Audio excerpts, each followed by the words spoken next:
یہ دنیا اللہ تعالیٰ نے بہت خوبصورت بنائی ہے اور ایسے ایسے مقامات کی تخلیق کی ہے جنہیں دیکھ کر انسان دھنگ رہ جاتا ہے، انسان حیران رہ جاتا ہے اور اللہ تعالیٰ کی بنائی ہوئی چیزوں میں ڈوب جاتا ہے اور اس کا دل کرتا ہے کہ وہ انہیں دیکھتا ہی رہے۔ آئیے آپ کو آج دنیا کے ان 5 مقامات کے بارے میں بتاتے ہیں جہاں سورج کبھی غروب نہیں ہوتا، اور اگر ہوتا بھی ہے تو اتنے مختصر وقت کے لیے کہ ہمیں یقین ہی نہیں آتا۔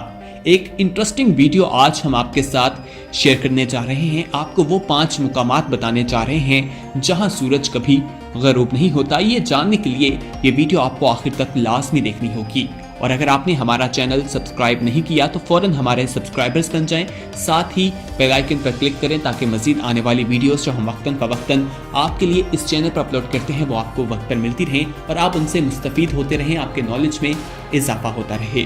دوستو، سب سے پہلے ناروے کی بات کرتے ہیں۔ یورپ کے شمار میں واقع یہ خوبصورت ملک ان چند ممالک میں سے ایک ہے جہاں آپ کو دنیا کی ہر سہولت بہت ہی آسانی سے مل جاتی ہے، اور ساتھ ہی ساتھ حکومت کی جانب سے شہریوں کو سوشل سیکیورٹی کی حفاظت ہے۔ لیکن اس کے ساتھ ہی قدرت نے ناروے کو یہ اعزاز بھی دیا ہے کہ یہاں سورج صرف چند گھنٹے کے لیے غائب ہوتا ہے۔ مئی سے جولائی تک کچھ علاقے شمالی ناروے کے ایسے بھی ہیں جہاں سورج رات کو بھی آب و تاب سے چمکتا رہتا ہے، اور یہی وجہ ہے کہ ناروے کو آدھی رات کے سورج کی سرزمین بھی کہا جاتا ہے۔ یعنی کہ ناروے کے شمالی علاقہ جات میں کچھ ایسے علاقے ہیں جہاں چاند نہیں نکلتا، سورج کی روشنی ہر وقت موجود رہتی ہے۔ اسی وجہ سے ناروے کی اس زمین کو آدھی رات کے سورج کی سرزمین بھی کہا جاتا ہے۔ اس ویڈیو میں آپ کو یہ بھی معلوم ہو گیا کہ آدھی رات کی سورج کی سرزمین کسے کہا جاتا ہے۔ اب بات کرتے ہیں آئس لینڈ کی۔ شمالی بحر کے واقع میں یہ بہت بڑا جزیرہ ہے جہاں آپ کو خوبصورت اور دلفریب مناظر دیکھنے کو ملتے ہیں۔ یہاں پر بہت ہی خوبصورت آبشاریں موجود ہیں، وہاں پر جنگلات بھی دیکھنے کو ملتے ہیں۔ یہاں بھی سورج کم ہی غروب ہوتا ہے، ہر وقت سورج نکلا رہتا ہے، چاند بہت ہی کم عرصے کے لیے آتا ہے اور چاندنی کی روشنی بھی بہت کم دیکھنے کو ملتی ہے۔ اب کینیڈا کی بات کریں تو کینیڈا کے شمال میں کئی علاقے ایسے ہیں جہاں دن کی لمبائی 22 گھنٹے تک بھی ہوتی ہے۔ اس وقت سے مقامی لوگ لطف اندوز ہونے کے لیے مختلف سرگرمیاں کرتے رہتے ہیں، جن میں گولف کھیلنا، پہاڑوں پر چڑھنا اور مچھلیاں پکڑنا شامل ہے۔ یہاں پر صرف 2 گھنٹے ایسے ہوتے ہیں جب سورج یہاں پر موجود نہیں ہوتا، یہاں پر 2 گھنٹوں کے لیے سورج غروب ہوتا ہے، اس کے علاوہ 22 گھنٹے تک یہاں پر سورج نکلا رہتا ہے، روشنی رہتی ہے۔ سویڈن کی بات کریں تو ناروے کا ہمسایہ ملک سویڈن بھی ان علاقوں میں شامل ہے جہاں سورج غروب نہیں ہوتا۔ سویڈن کے دارالحکومت سٹاک ہوم میں تقریباً سورج رات 1 بجے غروب ہونے کے بعد صرف 3 گھنٹے بعد یعنی 4 بجے دوبارہ نکل آتا ہے۔ یہاں پر چاند صرف 3 گھنٹے کے لیے آتا ہے اور اس کے علاوہ یہاں پر سورج کی روشنی ہی چھائی رہتی ہے، سورج کا ہی راج رہتا ہے۔ فن لینڈ کی بات کریں تو اسی طرح سیکنڈری نوئن کا ایک اور ملک فن لینڈ بھی اس فہرست میں شامل ہے، جہاں سورج نہیں نکلتا۔ یہاں لوگ موسم سے لطف اندوز ہونے کے لیے سکیٹنگ، سائیکلنگ اور پہاڑوں پر چڑھتے رہتے ہیں۔ یہ وہ 5 ممالک ہیں جہاں پر سورج بہت ہی کم وقت کے لیے غروب ہوتا ہے یا وہاں پر سورج غروب ہی نہیں ہوتا۔ دوستو، آپ اس ویڈیو میں کمنٹ کر کے ہمیں بتا سکتے ہیں کہ جو 5 ممالک ہم نے آپ کو بتائے ہیں جہاں سورج غروب نہیں ہوتا، آپ کا کبھی وہاں پر جانا ہوا ہے، یا اگر نہیں ہوا تو آپ کمنٹ میں ہمیں بتا سکتے ہیں۔ اگر آپ وہاں پر گئے ہیں تو یس کمنٹ کیجئے، اور اگر نہیں گئے تو نو کمنٹ کیجئے۔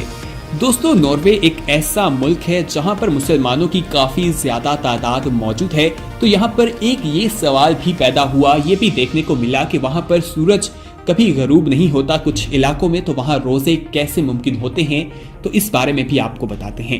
ناروے کی آبادی 50 لاکھ ہے، جس میں سے 1,94,000 لوگ مسلمان ہیں، جو یا تو کسی مسلمان ملک سے ناروے آئے یا جو مسلمان وہاں پر پیدا ہوئے مگر ان کے والدین کا تعلق کسی مسلمان ملک سے ہوگا۔ ناروے کی مسلمان آبادی میں پاکستانیوں کی تعداد سب سے زیادہ ہے۔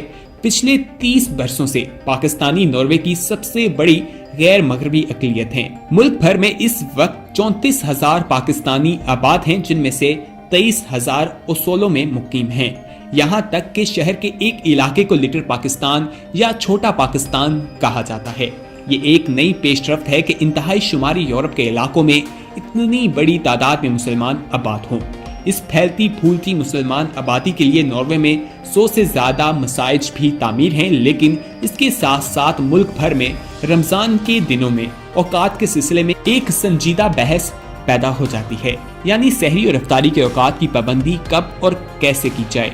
जो सूरज निकलने और ढलने में वक्फा कम होता जाता है, ये बहस जोर पकड़ती जाती है।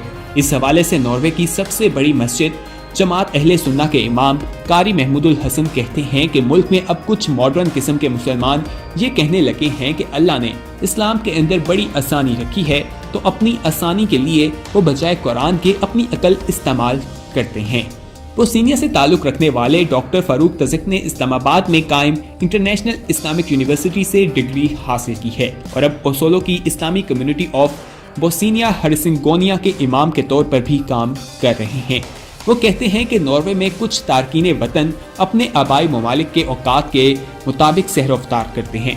डॉक्टर फारूक ये सवाल उठाते हैं कि जब सूरज इतनी ज्यादा देर के लिए तलु या गरूब रहता है तो बुनियादी सवाल ये पैदा होता है कि क्या हम सूरज को मयार बनाए रखेंगे।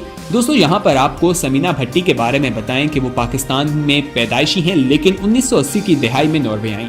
तब से उनका पूरा खानदान ओसोलो में मुकीम है। उनके खानदान के लोग सारे रोजे रखते हैं। उन्होंने बताया कि मुलाजमत और 2 छोटे बच्चों के साथ 20 घंटों का रोजा रखना काफी मुश्किल है। रात के तकरीबन 1 बजे इफ्तार के बाद वो नमाज और तरावी पढ़ने अपनी मुकामी मस्जिद जाती हैं। जब तक वो वापस घर पहुंचती हैं तकरीबन 1:30 बजे सहरी की तैयारी में मसरूफ हो जाती हैं कि उनकी नींद कम रहती है और काम पर तवज्जो देना मुश्किल होता है। मुख्तलिफ मजहबी रहनुमाओं ने इस सिलसिले में मुख्तलिफ तजावीज़ पेश की हैं कि लंबे दिनों से कैसे निपटा जाए। इस मसले पर बहस सहर और अफ्तार के लिए करीब के किसी इस्लामिक मुल्क को मयार बनाने से लेकर मक्का की पैरवी तक महदूद है। तो इस लंबे दिनों से निपटने के लिए वहाँ के उल्मा ने इस साल क्या किया वो आपको बताते हैं। इस सवाल के जवाब में कारी महमूदुल हसन का कहना था कि नॉर्वे के मुख्तलिफ हिस्सों में मुख्तलिफ रास्ते पेश किए गए हैं। शुमारी नॉर्वे जहां सूरज तलु और गरूब नहीं होता, वहां शरीयत ये कहती है कि ये तो अपने करीबी मुस्लिम मुल्क के औकात की पाबंदी करें या ओसोलो की, या फिर सऊदी अरब के औकात की पाबंदी करें। इसके बरक्स ओसोलो की तरह मुल्क के जनूबी इलाकों में नॉर्वे के उल्मा ने एक मखसूस वक्त मुकर्रर किया हुआ है। ओसोलो में मौसम गर्मा के दिन इंतहाई तवील होते हैं और एक रोजा 20 घंटों तक का हो जाता है, लेकिन कारी महमूद के मुताबिक चूंकि यहाँ सूरज बाकायदा तलु और गरूब होता है, इसलिए यहाँ के मुसलमान मुकामी वक्त की ही पाबंदी करेंगे। डॉक्टर फारूक तजिक ने कहा कि नॉर्वे जैसे मुल्कों के बारे में उल्मा रमजान के औकात के मौजू पर क्या कहते हैं, तो उन्होंने कहा कि इस सवाल का एक मशहूर जवाब तो यही है कि अगर आप किसी ऐसी जगह में हैं जहां दिन और रात के औकात में इतना ज्यादा फर्क ना हो, तो आपको अपने करीब तरीन मुल्क के औकात की पैरवी करनी चाहिए जहां दिन रात के औकात नॉर्मल हो। लेकिन उन्होंने मजीद कहा कि नॉर्वे में कुछ लोग अनफरादी तौर पर इस तजवीज़ पर अमल करते हैं, लेकिन बतौर इदारा इसे नॉर्वे में ना तो किसी मस्जिद ने कबूल किया है और ना ही किसी तंजीम ने। लंबे दिनों और रमजान के औकात पर बहस के बावजूद ओसोलो के मुसलमान इस साल सूरज की पहली और आखिरी किरण के मुताबिक रोजे रख चुके हैं। डॉक्टर फारूक तजिक के मुताबिक अक्सर नॉर्वेजियन मुसलमान ये चाहते हैं कि रमजान के औकात के सिलसिले में नए तरीके तलाश किए जाएं। वो कहते हैं चूंकि फिक्का में बहस नहीं है, इसलिए एहतजाज की गुंजाइश मौजूद है, यानी कि तब्दीली की जा सकती है। लेकिन शायद नॉर्वे के मुसलमानों को इस बात से हौसला अफजाई मिल सकती है कि जब रमजान मौसम सरमा के महीनों में आएगा तब उनके लिए इतनी ही आसानी होगी, क्योंकि मौसम गर्मा में सूरज जल्द गरूब हो जाएगा तो उन दिनों में आने वाले रोजों के औकात भी कम होंगे, इसलिए उनको वहां पर आसानी मिल सकेगी। दोस्तों, इस वीडियो में हमने आपको उन 5 ममालिक के बारे में बताया था कि जहां पर सूरज जो है गरूब नहीं होता, वहां पर निकला रहता है। चांद जो है वहां पर बहुत ही कम वक्त के लिए निकलता है। वहां पर मुसलमानों की भी बहुत ज्यादा तादाद मौजूद है और पाकिस्तानी भी वहां पर काफ़ी ज़्यादा तादाद में मौजूद हैं। तो उसके बारे में जब वहाँ रमज़ान आता है तो एक बहस शुरू हो जाती है, जिसके बारे में हमने आपको बताया कि वहाँ के लोग किस तरह से रोज़े रखते हैं और किस तरीके को फॉलो करते हैं। उम्मीद है कि इन्फॉर्मेटिव किस्म की वीडियो आपको पसंद आई होगी। इसको अपने दोस्तों के साथ शेयर कीजिए और इस वीडियो में कमेंट करके आप हमें ये भी बता सकते हैं कि आने वाले वक्त में आप किस तरह की वीडियोस देखना पसंद करते हैं, वो भी हम आपके साथ ज़रूर शेयर करेंगे। اور اگر آپ نے ابھی تک ہمارا چینل سبسکرائب نہیں کیا تو فوراً سبسکرائب کیجئے، ساتھ ہی بیل آئیکن پر کلک کریں تاکہ مزید آنے والی ویڈیوز جو ہم وقتاً فوقتاً آپ کے لیے اس چینل پر اپلوڈ کرتے ہیں وہ آپ کو وقت پر ملتی رہیں اور آپ ان سے مستفید ہوتے رہیں۔